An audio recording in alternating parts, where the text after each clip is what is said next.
की इस कक्षा में आप सभी मित्रों का बहुत बहुत स्वागत है। टारगेट टीचर व अंकित में मैं अंकित पटेल आप सभी का स्वागत करता हूं। मित्रों, गणित विषय को लेकर हम लोग चल रहे हैं और गणित में मेंसुरेशन की चर्चा कर रहे हैं, जिसमें हम 2D सेक्शन की बात कर रहे हैं, जिसमें हमने सबसे पहले त्रिभुज की बात की है, ट्रायंगल की बात की है।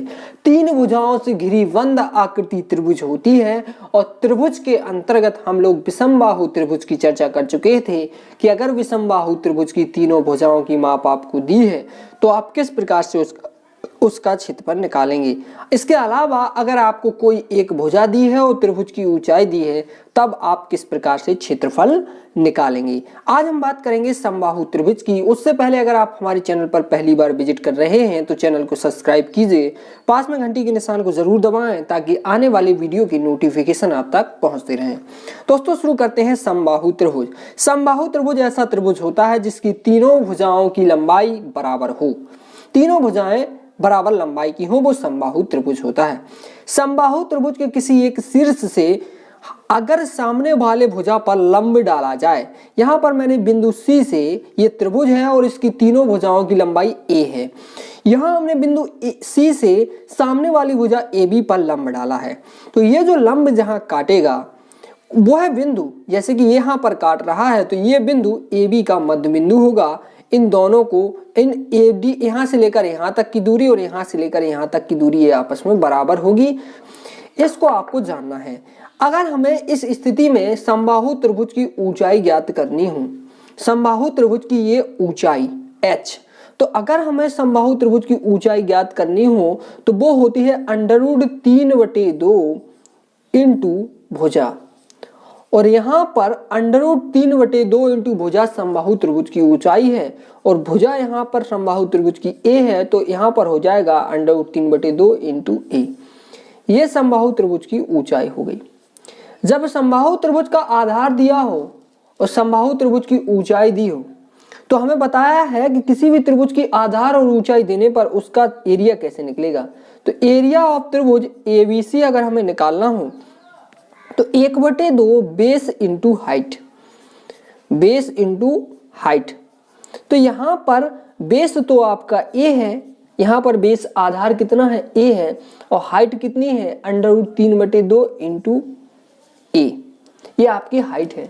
तो यहाँ पर ये आपका क्या बन जाएगा, ये आपका बनेगा 1/2 मल्टीप्लाई √3/2 A स्क्वायर, और इसका आपस में गुणा होगा तो √3/4 इंटू भुजा A स्क्वायर। यानी समबाहु त्रिभुज का क्षेत्रफल क्या आया, समबाहु त्रिभुज का क्षेत्रफल बराबर आया √3/4 इंटू भुजा स्क्वायर। ये होता है समबाहु त्रिभुज का क्षेत्रफल। तो इसको आपको जानना है, इसको आपको समझना है कि समबाहु त्रिभुज की ऊंचाई √3/2 इंटू भुजा और समबाहु त्रिभुज का क्षेत्रफल √3/4 इंटू भुजा स्क्वायर होता है। दोस्तों, आशा है आपको समझ में आया होगा। अगर वीडियो पसंद आ रहा हो चैनल को सब्सक्राइब करें, वीडियो को लाइक शेयर किया करें ताकि आने वाले अन्य लोग भी इससे जुड़ सकें, और चैनल को सब्सक्राइब जरूर करें।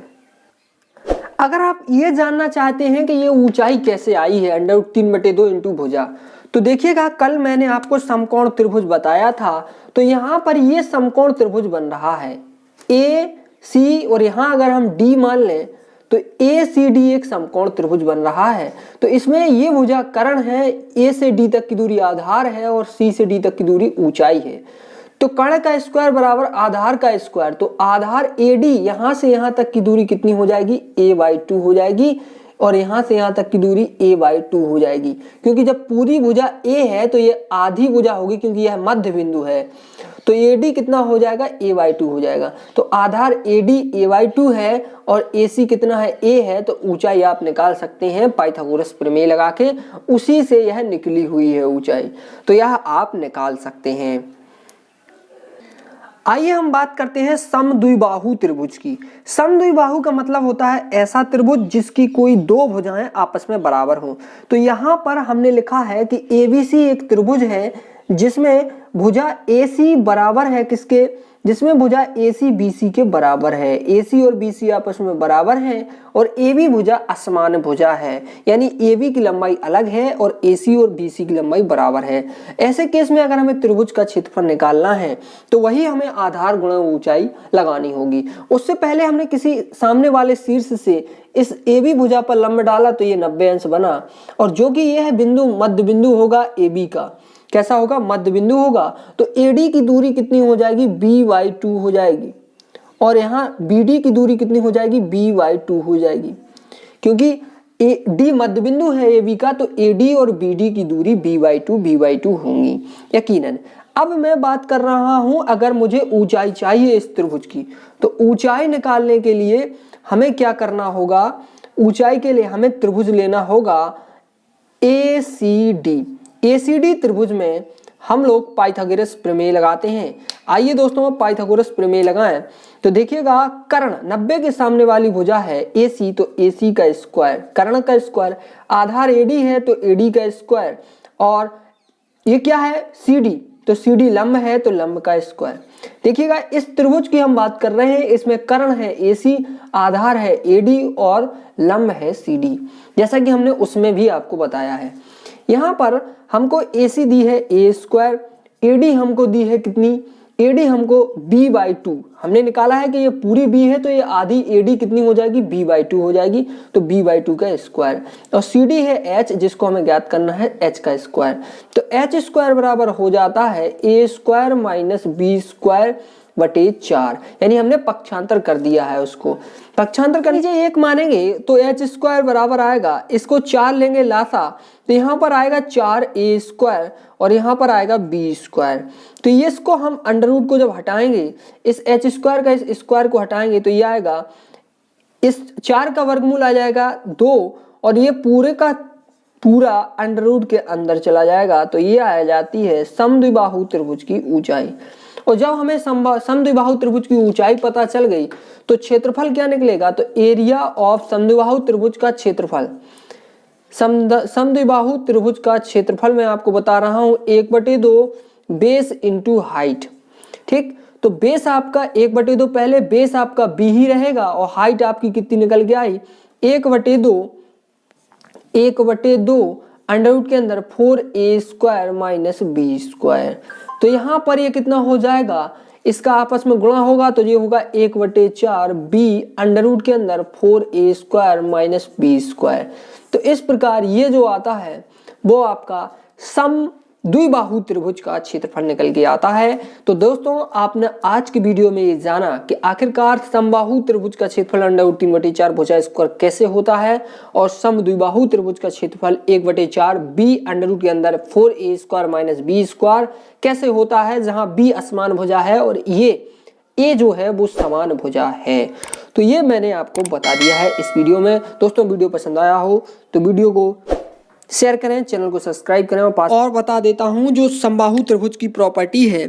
देखिएगा, अगर कोई समबाहु त्रिभुज है, कोई एक समबाहु त्रिभुज है और समबाहु त्रिभुज पर लंब डाले गए हैं, क्या है? समबाहु त्रिभुज के अंदर किसी बिंदु से त्रिभुज की तीनों भुजाओं पर डाले गए लंब।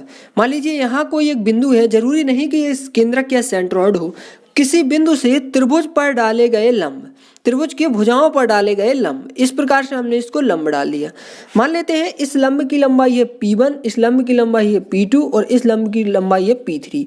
ये त्रिभुज समबाहु त्रिभुज है, यानी इस त्रिभुज में AB बराबर है BC के बराबर है AC के, और तीनों भुजाओं पर त्रिभुज के अंदर उपस्थित किसी बिंदु से लंब डाले गए हैं। तो यहाँ पर होता क्या है कि ये जो ऊंचाई होती है समबाहु त्रिभुज की ऊंचाई, वो P1 + P2 + P3 के बराबर होती है। और आप सभी जानते हैं कि समबाहु त्रिभुज की ऊंचाई कितनी होती है? √3/2 इंटू भुजा। इस कंसेप्ट का आपका उपयोग सवालों में होगा, इससे जो निश्चित रूप से सवाल बनते रहते हैं। तो आपको इसको जानकर रखना है कि ये जो है ऊंचाई समबाहु त्रिभुज की ऊंचाई के बराबर होती है तीनों लंबों का योग। और समबाहु त्रिभुज की ऊंचाई होती कितनी है? √3/2 इंटू भुजा। ये जो है त्रिभुज के अंदर उपस्थित किसी भी बिंदु से त्रिभुज की भुजाओं पर डाले गए लंब हैं। ठीक है ना? ओके, थैंक यू दोस्तों, thanks for watching, subscribe your channel, my channel. Thank you दोस्तों, धन्यवाद।